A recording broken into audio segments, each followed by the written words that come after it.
আসসালামু আলাইকুম বন্ধুরা, কেমন আছেন সবাই? আশা করি সবাই ভালো আছেন। আপনি দেখছেন রিয়েল নিউজ বিডি। আজ আপনারা দেখবেন হুতিদের ড্রোন সরাসরি আঘাত করেছে রামন এয়ারপোর্টে, বিশাল অংশে ক্ষতির খবর। ইসরায়েলি এয়ার ডিফেন্স ব্যর্থ, ইয়েমেনের স্পেশাল ড্রোন রাডারে ধরা পড়েনি।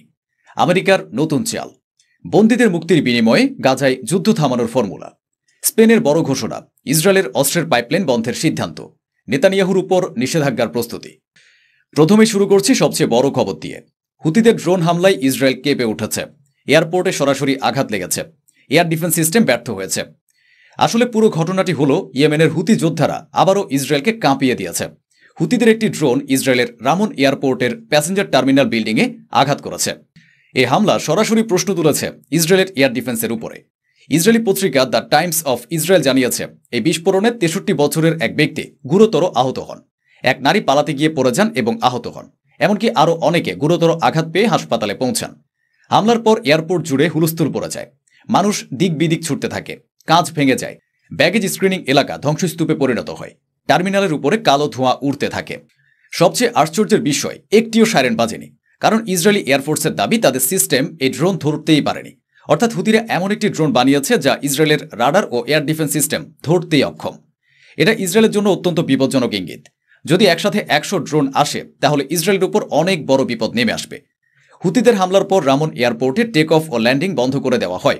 তবে কয়েক ঘন্টা পর আবার আকাশপথ খুলে দেওয়া হয়।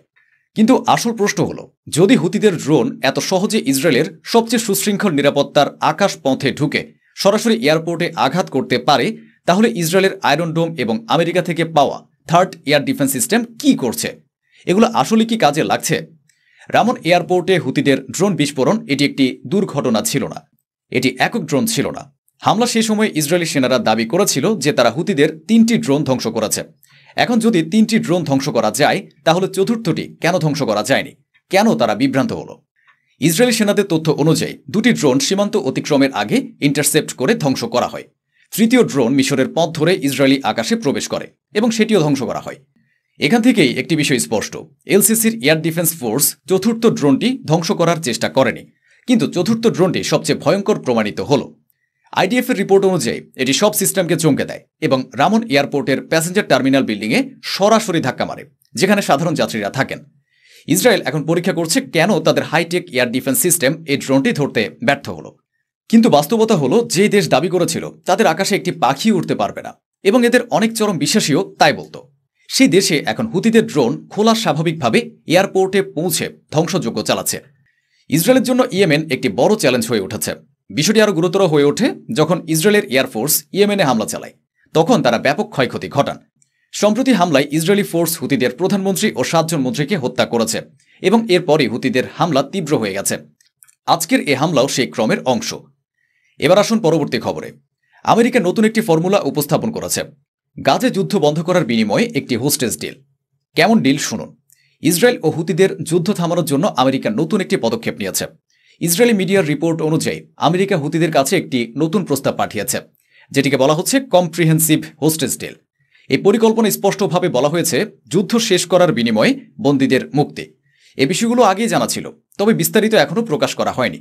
এই প্রস্তাব সম্পূর্ণভাবে প্রস্তুত নয়। শুধু জানা গেছে যে এটি ভবিষ্যতের আলোচনার জন্য মূল নীতিগুলো স্থির করে। এদিকে ইসরায়েল গাজা সিটিতে বড় অস্ত্র অপারেশন চালানোর প্রস্তুতি নিচ্ছে।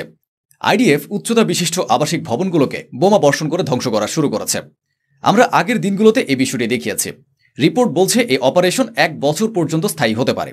তবে এটির মূল উদ্দেশ্য হুতিদের পুরোপুরি পরাজিত করা নয়। সবচেয়ে সংবেদনশীল বিষয় হল বন্দীদের পরিস্থিতি। সম্প্রতি হুতি একটি ভিডিও প্রকাশ করেছে, যেখানে 2 ইসরায়েলি বন্দীকে দেখানো হয়েছে।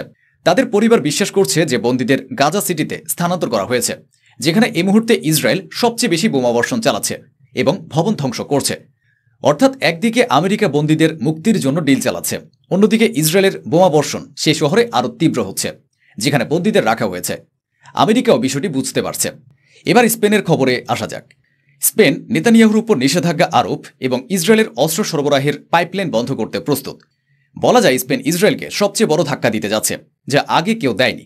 এতে শুধু অস্ত্র সরবরাহের পথ বাধাগ্রস্ত হবে না, নেতানিয়াহুর মর্যাদাও ক্ষতিগ্রস্ত হবে। রিপোর্ট অনুযায়ী স্পেনের রাজধানী মাদ্রিদে মঙ্গলবার একটি গুরুত্বপূর্ণ ভোটিং অনুষ্ঠিত হতে যাচ্ছে, যা স্পেনকে মধ্যপ্রাচ্যের সংঘর্ষে নতুনভাবে ভূমিকা রাখতে পারে। শুরুতে মাত্র কড়া বিবৃতি দিয়েই শুরু হয়েছিল, এখন তা কূটনৈতিক সম্পর্ক ভাঙার পর্যায়ে চলে গেছে। স্পেনের প্রধানমন্ত্রী পেদ্রো সানচেজ সরকার ইসরায়েলের বিরুদ্ধে অপ্রতিরোধ্য নিষেধাজ্ঞার প্যাকেজ আনার প্রস্তুতি নিচ্ছে। এর মূল অংশ হল অস্ত্রের উপর সম্পূর্ণ নিষেধাজ্ঞা। ফলে কোনো অস্ত্র বিক্রি হবে না, কোনো ট্রান্সফার হবে না, কোনো অস্ত্র বা সামরিক প্রযুক্তি রপ্তানি করা যাবে না, সরাসরি নয়, পরোক্ষভাবে নয়, এবং কোনো তৃতীয় দেশের মাধ্যমেও নয়। এই আদেশ প্রাইভেট ফার্ম ও স্টেট এন্টিটিজ দুই পক্ষের ক্ষেত্রে প্রযোজ্য, অর্থাৎ স্পেন ও ইসরায়েলের মধ্যে ডিফেন্স ইন্ডাস্ট্রির পাইপলাইন সম্পূর্ণ বন্ধ হবে। কিন্তু এখানে শেষ নয়। সানচেজের কোশন পার্টনার ইয়োলান্ডা দিয়াজ, যিনি সামার পার্টির সঙ্গে যুক্ত, তিনি সরকারের উপর চাপ সৃষ্টি করেছেন নেতানিয়াহুকে পার্সোনা নন গ্রাটা ঘোষণা করতে, অর্থাৎ স্পেনে পা রাখাও নিষিদ্ধ করতে। যদি মঙ্গলবার 9 সেপ্টেম্বর পার্লামেন্টে ভোট পাশ হয়, তাহলে ইসরায়েলের প্রধানমন্ত্রী বেঞ্জামিন নেতানিয়াহু স্পেনে পা রাখতে পারবেন না। যদি তিনি যান, তাকে গ্রেফতার করা হবে। এটি এমন এক পদক্ষেপ যা সাধারণত শুধু স্বৈরশাসকদের ক্ষেত্রে নেওয়া হয়। এবার সৌদি আরবের দামেস্ক এরিয়া রিকনস্ট্রাকশন প্রজেক্ট নিয়ে একটি খবর। সিরিয়ার রাজধানী দামেস্কেও গৃহযুদ্ধের সময় ভীষণভাবে ক্ষতিগ্রস্ত হয়েছিল। তার আশপাশে প্রচুর ধ্বংসাবশেষ জমে গেছে, অনেক ভবন মাটির সঙ্গে মিশে গেছে। এখন সৌদি আরব একটি পুনর্গঠন প্রকল্প চালু করেছে। এর আওতায় দামেস্কের আশেপাশের এলাকা থেকে প্রায় ৭৫,০০০ ঘনমিটার ধ্বংসাবশেষ সরানো হবে। এ কাজ পরিচালনা করবে KS রিলিফ নামের সংস্থা, যারা গাজায়ও সৌদি আরবের পক্ষ থেকে সাহায্য ও খাদ্য সামগ্রী পাঠাচ্ছে।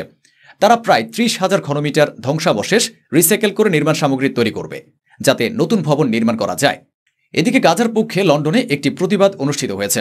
ফিলিস্তিন অ্যাকশন নামের সংগঠন, যারা গাজা ও ফিলিস্তিনকে সমর্থন করে, তাদের পক্ষে এই প্রতিবাদ হয়। সেখানে প্রায় ১৫০০ মানুষ সমবেত হয়েছিল। আপডেট অনুযায়ী লন্ডন পুলিশ এখন পর্যন্ত ৪০০ থেকে বেড়ে মোট ৮৯০ জনকে গ্রেফতার করেছে। এই সংগঠনটিকে আসলে সন্ত্রাসী সংগঠন হিসেবে ঘোষণা করা হয়েছিল, সে কারণেই এই গ্রেফতার হয়েছে। তো বন্ধুরা, এগুলো ছিল কিছু খবর যা স্বচ্ছভাবে সঠিক তথ্যের ভিত্তিতে আপনাদের সামনে তুলে ধরা হলো। আশা করি আমাদের এই প্রচেষ্টা আপনাদের ভালো লেগেছে। অসংখ্য ধন্যবাদ। সুস্থ থাকুন, ভালো থাকুন।